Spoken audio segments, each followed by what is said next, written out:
సొంతం ఎంత సొంతం.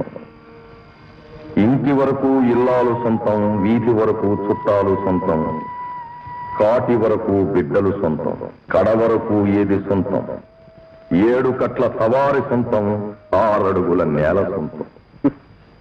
6 అడుగుల నేల ఈ పేదవాడికి అది కూడా లేదు స్వామి. లేదని ఎవరన్నారు సాంబయ్య?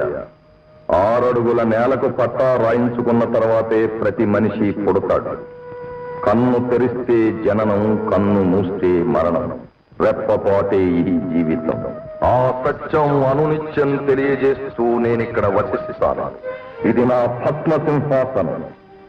ఇక్కడే ఐశ్వర్యవంతుల అహంకారాలు, అసహాయుల ఆర్తారావాలు, రాజేంద్రుల బలాలు, కవీంద్రుల కళాలు, కష్టజీవుల కర్మజలాలు, కులసతుల నల్లపూసల తరాలు, కులటల కామ కలాపాలు అన్నీ మండి